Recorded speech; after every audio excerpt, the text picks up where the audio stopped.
तो दोस्तों काफी समय के बाद में बहुत ही ज्यादा पॉजिटिव खबर निकल कर आई है। आप जानते हैं कि भारतीय वायुसेना और नौसेना दोनों के लिए ही हमें फाइटर्स चाहिए। आईएनएस विक्रांत की अगर बात की जाए तो वो इसी साल कमीशन हो जाएगा हमारी नेवी के अंदर। ऐसी परिस्थिति में उसके ऊपर से ऑपरेट करने के लिए फाइटर्स तो हर हाल में चाहिए ही चाहिए, जिसके लिए हमारे पास विदेशों से खरीदने के अलावा अन्य कोई भी विकल्प मौजूद नहीं है। बात की जाए भारतीय वायुसेना की तो यहाँ पर भी बहुत सारी कमी है। वैसे भारतीय वायुसेना की कमी दूर करने के लिए तेजस मार्क 2 और एमका मार्क 1 जैसे फाइटर्स बनाए जा रहे हैं, लेकिन उनके मास प्रोडक्शन में अभी लगने वाला है समय।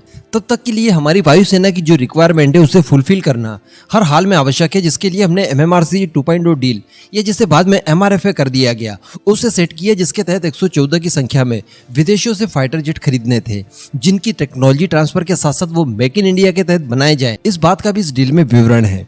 लेकिन दोस्तों यहाँ पर बड़ी ही स्मार्टली भारतीय वायुसेना ने इस डील में कर दिए हैं बहुत सारे परिवर्तन, जो कि मैं अभी आपको वीडियो में बताने वाला हूँ। वीडियो को एकदम एंड तक देखते हुए प्लीज चैनल को सब्सक्राइब जरूर कर दीजिएगा।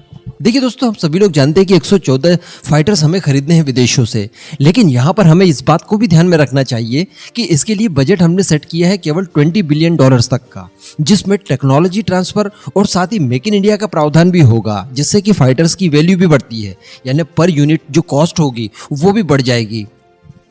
तो ऐसी परिस्थिति में बिल्कुल भी पॉसिबल नहीं है कि जो एडवांस फाइटर जेट्स हैं वो हम लोग 114 की संख्या में खरीद लें $20 बिलियन के बजट में। ऐसा पॉसिबल है ही नहीं। अगर हम लोग बजट को बढ़ाने की कोशिश करते हैं तो कहीं ना कहीं इसका इम्पैक्ट हमारे स्वदेशी फाइटर्स के ऊपर पड़ सकता है, क्योंकि एक साथ यहाँ पर भी इतना खर्च करना, वहां भी करना, ये पॉसिबल नहीं है भारत के पॉइंट ऑफ व्यू से। जिसके लिए बताया जा रहा है कि बड़े ही स्मार्टली इस डील को लगभग आधा कर दिया गया है, और एग्जैक्टली यही तो हम लोग चाहते थे। 57 फाइटर जेट खरीदे जाएंगे MMRC 2.0 डील के लिए। अब इस डील के नंबर को आधा कर देना, मैंने स्मार्ट डाउ इसलिए कहा इसको क्योंकि हम सभी लोग जानते हैं कि नियर फ्यूचर भारत के स्वदेशी फाइटर्स आने वाले हैं, जिसके बाद सभी परिस्थितियों में भारत की वायुसेना की रिक्वायरमेंट पूरी होगी ही होगी। और इस समय हम लोग जो फाइटर्स खरीद रहे हैं डेफिनेटली उसके लिए बहुत ज्यादा सोचा विचारा जाएगा।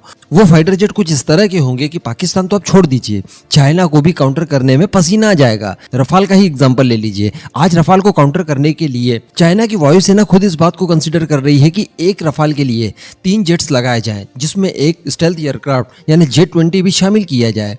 तब जाकर 3 फाइटर मिलकर भारत के एक रफाल को काउंटर कर पाएंगे। तो कहने का मतलब जो 114 हम लोग खरीदने चाह रहे थे, जो कि पुराना हमारा माइंडसेट था, उसको नए माइंडसेट से बदल दिया गया है, और ऐसे ताकतवर जेट खरीदे जाए जो कि एक भी उनके 3 फाइटर जेट के बराबर हो।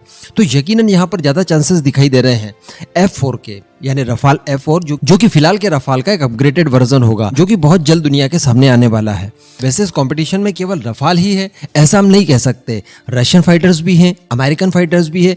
अमेरिका की अगर बात की जाए तो F-15EX बहुत ज्यादा आगे है। कहने का मतलब जो मेन टक्कर होने वाली है इस डील को लेकर वो होगी रफाल और F-15 के बीच में। अभी चूंकि यहाँ पर डील के नंबर आधे कर दिए गए हैं, तो डेफिनेटली इवैल्यूएशन करते वक्त भारतीय वायुसेना ने इस बात को जोर जरूर दिया होगा कि जब हम लोग कम फाइटर्स खरीद रहे हैं तो कुछ ऐसे ही खरीदे जाए जो कि सुपीरियर हो।